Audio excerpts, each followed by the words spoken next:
Welcome back to the channel, guys. This is VIN2225. This is a 2017 1J2, which is liquid platinum with LA30 red interior. For sale on Facebook Marketplace with 58,000 miles for $53,000 in North Carolina. This car has been for sale for a while, and it's probably due to the wrap. As you know, I probably share the same sentiment as everybody else that I don't buy wrapped cars because 9 times out of 10, it's usually hiding something. Not saying that's the case here, but that's probably why people are hesitant to pull the trigger on this one. Production statistics. So there's 152 out of the 2,347 cars for the US. 49 were liquid platinum. Of those 152, 49 had LA30 red interior, which is 2.09% out of all of the production was in this combo. So this is like a 9 out of 10 for rarity. It's a pretty rare combination to have liquid platinum with a red interior.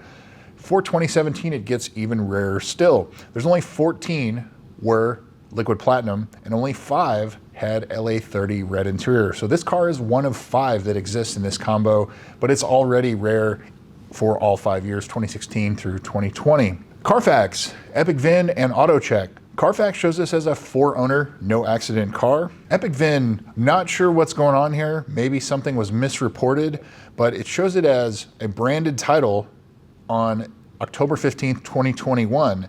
And that's also the same day when a new owner was registered for under this. So I think maybe somebody put it in wrong. However, if you are the owner of this car and you're seeing this video, I would definitely contact Epic VIN and make sure that's sorted out if this truly is a clean title car. It looks like it is, but it looks like somebody didn't report something correctly there. Carfax shows it clean, Epic VIN does not. AutoCheck shows it as a 4-owner, no accident, clean title car as well. So definitely something going on with that Epic VIN report. I don't put a lot of weight behind what Epic VIN reports. I usually just have it for the sales data, but it is another data point for pulling title information. So definitely something to look into there, but I believe this is probably a clean title car. Previous sales. So this car was originally optioned as a D7, which is a direct delivery straight to Lexus or Toyota. And so it was delivered to them in Torrance, California, when their headquarters was still there before they moved to Plano, Texas in March of 2017. And from what I can tell, doing a little research here, it was a courtesy delivery vehicle for Post Ranch Inn. And that is in Southern California, on the coast of California. It's like a $2,500 a night hotel or bed and breakfast type of experience. And Lexus also has a driving experience that could be included. I don't know if that means this car could be included with it, but it's not the Lexus driving school. It's more like they pick you up at the airport in this car, they take you to this place, and maybe you get to use this car. I don't know. That's sort of what I'm getting here, but it was at least a courtesy delivery vehicle, probably from the airport to this place. And it belonged to Lexus for 11,232 miles, or December of 2019. So they had it not quite 2 years. So then it was turned back in, and December 22nd, 2019, $59,000 is what it was listed for, with 11,000 miles in Washington State at a Toyota dealer, and it's still for sale in January of 2020. And it finally sold in February of 2020, so about 2 months for sale. August of 2021, $59,000 with 17,000 miles in the LBC, Long Beach, California, and it sold October 15th of 2021. So that is also the date that Epic VIN shows this as a branded title, October 15th, 2021. So I think that, as I said before, I think it's somebody that fat-fingered something like the wrong title status. That's just my theory, but especially with Carfax and AutoCheck also showing it as a clean title car. So that is something, like I said, to look into. Next up, in November of 2022, $53,000 with 50,000 miles, and it sold in 6 days. It looks like the buyer was in North Carolina. And then next it popped up in 2025 for sale for $53,000 with 58,000 miles. Here it is, mid-February 2026. The listing is still up, still active. And I don't believe the car has sold, because as of mid-February 2026, I pulled a Carfax, and the registration was just renewed in December of 2025. So I think that it's still for sale, and maybe somebody's not actively trying to sell it, or the wrap is becoming the issue. So now under the photos. Obviously, the big one is the wrap, as I said. I think that is hurting finding a buyer for this car. There are buyers out there for this, but when you're spending $53,000 on a car, I would expect to see what's underneath it. And it also has 20-inch aftermarket wheels. Does it have the factory wheels? I would be asking for the stock wheels as well.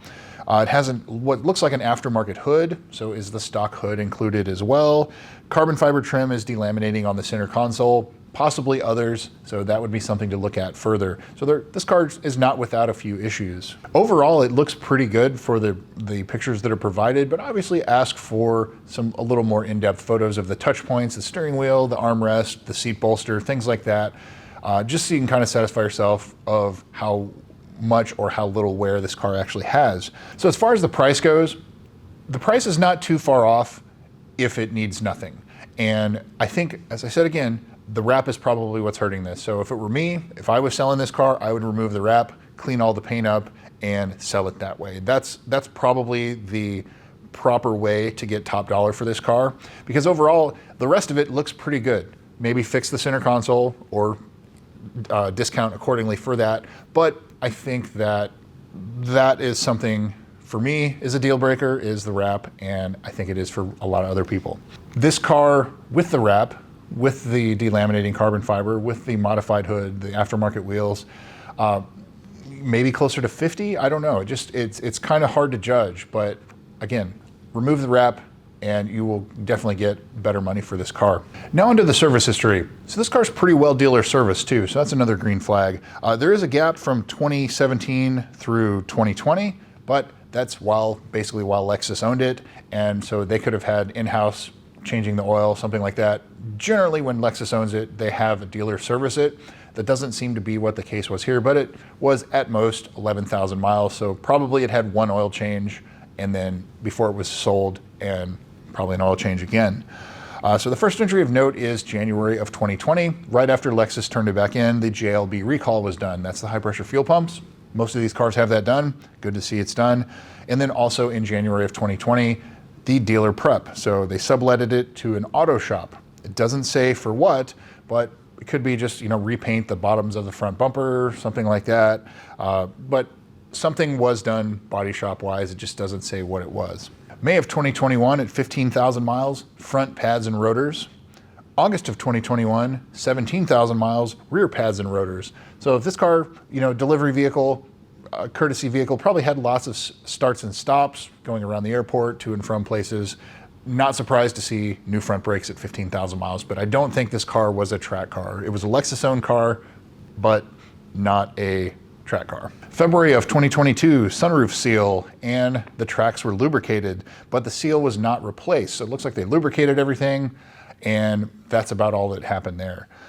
April of 2022, 34,000 miles, install summer tires and dispose of winter tires. So this car was probably winter driven too. So that immediately makes me think, put this car on a lift and look underneath it very closely for any possible corrosion, anything like that. But 58,000 miles, I have seen some winters do pretty good damage. October of 2022, 2 front tires at 48,000 miles, and September of 2024, 58,000 miles. Remember, this car has basically 58,000 miles now, so this was not quite 2 years ago. The last service, the airbag light was on, and they found a code B1856 was stored, and that was the left-hand front seat. The wiring was damaged, and they declined to fix it. So that could have been something simple, like somebody that was sitting behind the driver. Maybe their feet got up underneath the seat and damaged some of the wiring, but it was not addressed here, and that was the last service. So if this car has its airbag light on, that's probably the case. So you may have some other wiring or something to address there. So what's not done? The valley plate is always the big one on the 16s and 17s right now. Front lower control arm bushings, I would definitely look at the insides of the front tires. Make sure you don't see any excessive wear. If you do, bushings, alignment, and 2 front tires. The ZLZ, that is the customer service program for the sticky, delaminating, deforming dash. It's covered from 10 years from the in-service date on this car, which was May 6th of 2017. So you have until May 6th of 2027. So you have a little bit more time on this one than you would some of the 16s. 60,000 mile service is coming up. So that's spark plugs. I would do the differential, I'd do the transmission. There's no evidence of that being done. So this car just basically kind of needs the usual.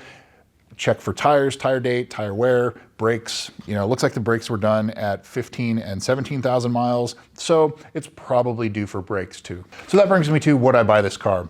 I think subject to an inspection, but as I've kind of hammered the point home, the wrap for me, that would be enough to turn me off from buying this car.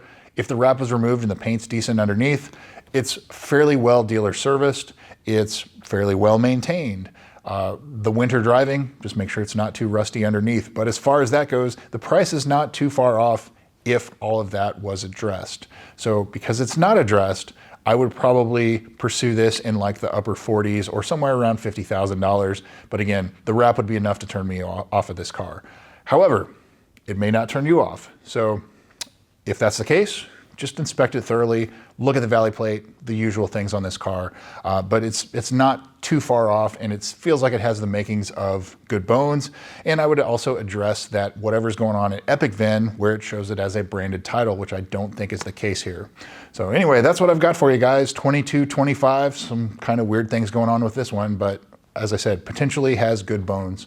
Thanks again for watching, and we'll see you soon.